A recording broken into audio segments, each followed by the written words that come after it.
Hi, grade 5. This week's vocabulary words are on page 134 and 135 in your Reading Writing Workshop textbook. Number 1 is assuring. Assuring. One job of a coach is assuring athletes that practicing will make them better. When you are assuring someone, this means that you are making them feel certain or sure about something. Number 2 is detected. By the way he sniffed, I knew my dog detected another animal. All right, to detect something means to discover or notice something. All right, so if you detected the smell of smoke, for example, this means that you noticed that there is smoke. You noticed the smell. You discovered the smell. Number 3 is emerging. I watched as the colorful butterfly was emerging from its chrysalis. If something is emerging, this means that it is coming into view and it can be seen. Number 4 is gratitude. Lena and I gave flowers to our aunt to show our gratitude for her help. Gratitude is a feeling of thankfulness, of appreciation. Number 5 is guidance. With my Uncle Rico's guidance, I learned how to play guitar. Guidance is leadership or direction. It can also mean help. Number 6 is outcome. The team was pleased with the winning outcome of the game. An outcome is a result or a consequence. All right, so the team was happy because they won the game. So the outcome, the result was that they won. This is why they are happy. Number 7 is previous. The previous month, July, was summer vacation. Previous means before or earlier. So coming before or earlier. And number 8 is pursuit. On the nature documentary, I watched a lion in pursuit of a zebra. A pursuit is a chase. All right, so think of what a house cat could be in pursuit of. A cat would be in pursuit of a mouse. Maybe a dog would be in pursuit of a cat. All right, let's turn the page to 136. This week we are reading about folk tales. All right, we're reading a folk tale in the Reading Writing Workshop, and also this week's story, Blanca Flor, is also a folk tale, and we will be reading this in the Literature Anthology textbook. The Magical Lost Brocade. Long ago in China, a poor woman and her son Ping lived in a tiny hut. The woman earned a living weaving beautiful brocade hangings, which her son sold. She wished she could give Ping a better home, but alas, that was impossible. So she decided to weave a brocade of a magnificent house with gardens. At least they could look at something lovely. It took 3 years to complete the brocade, and it was her finest work. However, soon afterward, a great wind swept into their hut and carried it away. The woman was grief-stricken. So Ping went off in pursuit of the brocade, assuring his mother he would bring it home. Ping walked for 3 days and came to a stone house. A bearded man sat outside. I'm searching for my mother's brocade, Ping said. A brocade flew by 3 days ago, said the man. Now it's in a palace far away. I'll explain how you can get there and lend you my horse. Ping thanked the man and bowed deeply to express his gratitude. So he was thankful to this man for his help. First, you must ride through Fire Valley, said the man. You must cross over it regardless of the scorching heat, without uttering a word. If you utter even a single sound, you'll burn. He continued, after you've crossed Fire Valley, you'll arrive at Ice Ocean. You must ride through the icy waters without shivering. If you shiver even once, the outcome will be terrible. So the result of his journey so far will be terrible. The sea will swallow you up. The old man paused before concluding. When you emerge from the sea, you'll be facing the mountain of the sun. The mountain is as steep as a straight line up to the sky. The palace sits on top of the mountain, and the brocade is in the palace. All right, so the text tells us that Ping's mother made this brocade because she wanted to give him something beautiful to look at. We can see the brocade in the photo on the left here on page 136. All right, the text also tells Ping that It also tells us that Ping promised his mother to bring the brocade home. All right, these details show us that Ping and his mother are caring people who will likely be rewarded later on in the story. All right, in this story, the old man tells Ping that the brocade is in a palace far away. So this detail can make us predict that Ping has a long and hard journey ahead. All right, so he's going to get the lost brocade. It sounds like an extremely difficult journey, said Ping, but I'll do my very best. He mounted the horse and traveled for 3 days, reaching the Fire Valley. As he crossed the valley, angry flames leaped out at him. The intense heat brought tears to Ping's eyes, but he said nothing. When he reached the other side of the valley, he saw the ice ocean. With Ping's gentle guidance, the horse entered the frigid waters. The sea touched Ping with icy fingers, but he didn't shiver once. So horse and rider crossed the sea, emerging safely on the other side. Next, Ping approached the Mountain of the Sun. He rode up the steep mountain, grasping the reins for dear life. Finally, he reached the top and dismounted at the palace door. A lovely princess welcomed him. I'm Princess Ling, she said. I thought your mother's brocade was beautiful and wanted to copy it, so I sent a great wind to your home. I've now copied the brocade, so please take it home. Have a safe journey. Thank you, said Ping, who stared at the beautiful princess. She was a perfect rose. He wondered if he could see her again and detected a knowing smile on her face as they said goodbye. Ping mounted his horse, placing the brocade under his jacket. First, he rode down the steep Mountain of the Sun. Next, he rode back across Ice Ocean without shivering once. Then he rode across Fire Valley without making a sound. Finally, he arrived at the home of the bearded man, who sat outside just as he had the previous time. Ping thanked him, returned his horse, and began the long walk home. Ping arrived home 3 days later. Here is your brocade, mother, he announced as she cried tears of joy. Together they unrolled it, and before their eyes the brocade came to life. Suddenly their hut became a magnificent house with gardens. But that wasn't all. Standing before them was Princess Ling. Ping and the princess got married. And a year later, Ping's mother became a loving grandmother. They all lived happily together in their beautiful home and gardens.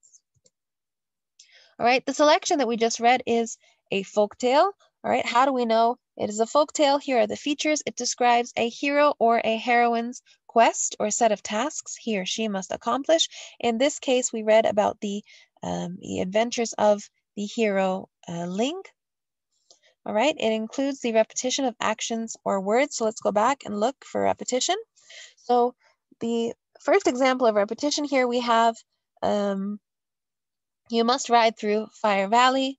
All right, after you've crossed Fire Valley, you will arrive at Ice Ocean. If you shiver once, all right, the sea will swallow you up. Then when you emerge from the sea, you'll be facing the Mountain of the Sun.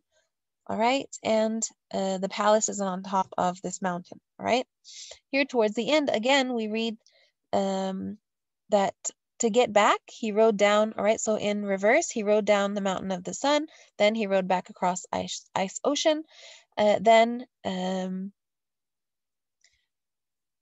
he, where is it? Yeah, then the Fire Valley. Okay, so this is repetition. It often includes foreshadowing and imagery. What is foreshadowing? Foreshadowing gives the readers clues about what is going to happen in the story, all right? Which events are going to happen ahead of time, all right? And finally, it has imagery. Imagery means words or phrases that help create mental images in a reader's mind. So usually these are very descriptive.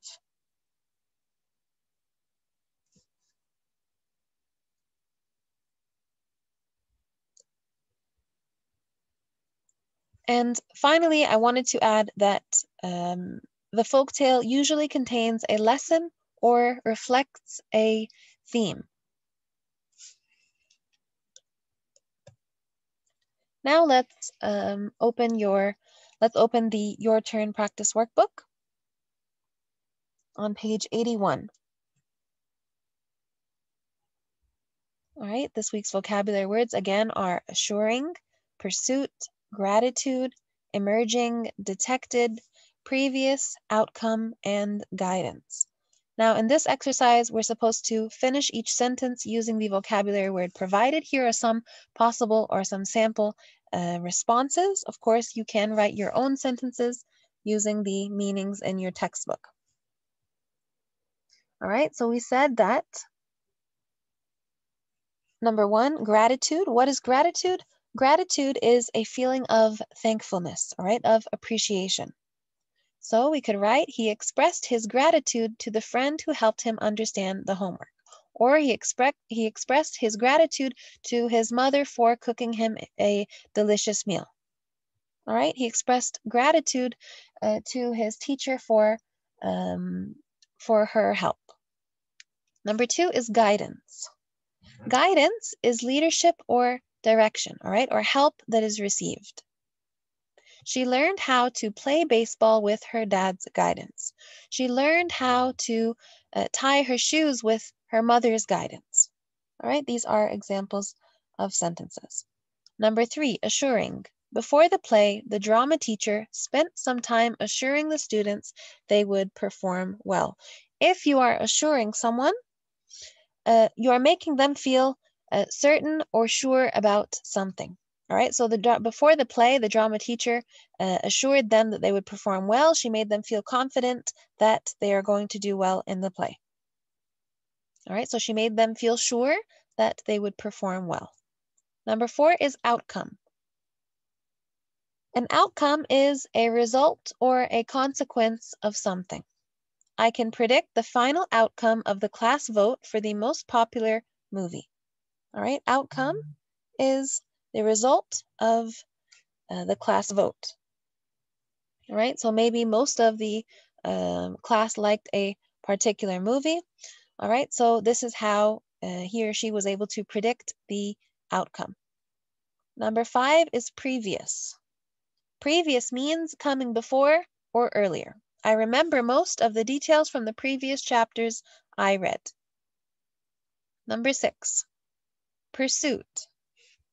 The dog ran quickly in pursuit of the fleeing rabbit. A pursuit is a chase. So the dog was running quickly after the rabbit, chasing the rabbit. This is pursuit, right? Ran quickly in pursuit of the rabbit. Or the cat ran in pursuit of the mouse. Number seven, detected. When I looked under the porch, I detected signs that mice were living there. If you detect something, this means that you discover it or you notice it, all right? So he noticed that there were things that made him, or there were signs that made him believe mice were living under there. So he noticed signs that made him think this. And number eight is emerging. We saw a deer emerging from the forest. Emerging, if something is emerging, this means it is coming into view and it can now be seen. All right, so maybe the deer was hiding and then he saw it emerge into view. All right, now let's turn to page 86. Here is a passage. All right, this text is a folktale. We're going to point out why it is a folktale now. The Hunter and the Doves. A flock of doves rested under a banyan tree, calmly eating grains of rice. Suddenly, a hunter's net descended and trapped them. The king of doves made an escape plan. We will fly up together, clutching the net in our beaks. There is strength in unity. When we are safe from pursuit, we will find a way to get free from the net. The doves flew away from the hunter, clutching the net in their beaks. The king guided them to the home of his friend, the mouse. Mouse was known for helping others. The mouse nibbled the net and freed the doves. The doves expressed their gratitude to the mouse for his help and flew away. How do we know that this is a folk tale? We know that there is a hero who accomplishes a task, all right? And the story here has a lesson, all right? That there is strength in unity. Number two, what example of foreshadowing does this text include? All right, we said foreshadowing is when we get a hint or we get clues in the text about what is going to happen next. All right, that help us predict what is going to happen. Here's one example. The king dove says, when we are safe from pursuit, we will find a way to get free from the net. And in the end, they found a way to get free. What lesson does this text contain? Number 3, the text contains the lesson, we said this before, that there is strength in unity. Number 4, what example of imagery does this text include? What is the effect of this imagery? So we see the image of the birds clutching the net in their beaks. All right, this is repeated, and this is reinforcing the lesson of strength in unity. So this gives us a visual image, all right, but it's not just a visual image, it has a meaning. It is telling us, or it is emphasizing the importance of strength in unity. All right, the last thing we're going to talk about today is personification. All right, a clue for what personification means. It comes from person, all right, person. And personification is when we give human-like qualities or human qualities to an animal or an object. Writers sometimes use words to help you better picture an animal, a thing, or an event, and by doing this, they use personification. So many folktales, you will see this in many folktales that you read. Again, personification is the act of giving human qualities to animals or objects. It helps the readers better picture them. And if we want to identify examples of personification in the text, we look for words that describe feelings, such as happy, sad, or excited. Or we look for words that describe actions such as smile, cry, or laugh, all right? If these feelings or actions, like the ones that I just told you, like smile, cry, laugh, or feelings like happy, sad, or excited, if they refer to animals or objects instead of people, then this means that the author is using personification.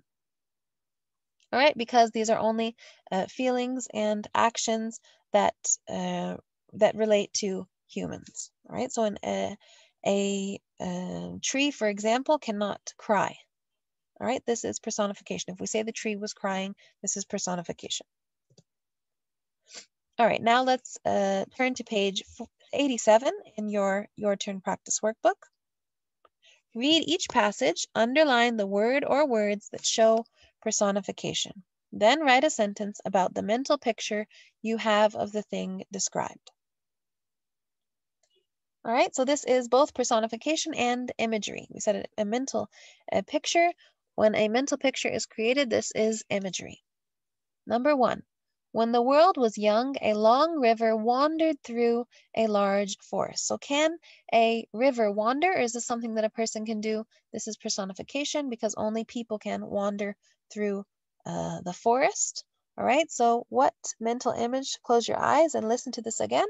A long river wandered through the large forest. All right, so here we see the river winding through the forest, curving and winding through the forest. Number 2, the river offered its water freely to anyone who needed it. Again, offered here is something that a person would do. This is a human quality or a human action. The river offered its water. So here it puts what image in our mind? We can picture the river with hands that reach out to give water to those who need it. All right, offering the water. Number 3, the more the moose drank, the more the water retreated. All right, so again, retreat is a human action. We picture the river backing away from the moose, retreating. All right. Number 4, the river hurried to fill the holes. All right, hurried again is a human action. The river cannot hurry. This is only a person that can hurry. But here it creates what image? We see the river with a bucket of water rushing to fill the holes. All right, hurrying to fill the holes. And number 5, soon mud was grabbing at the moose's feet. All right, grabbing at, this again is a human action. We can picture the mud sucking at the moose's feet.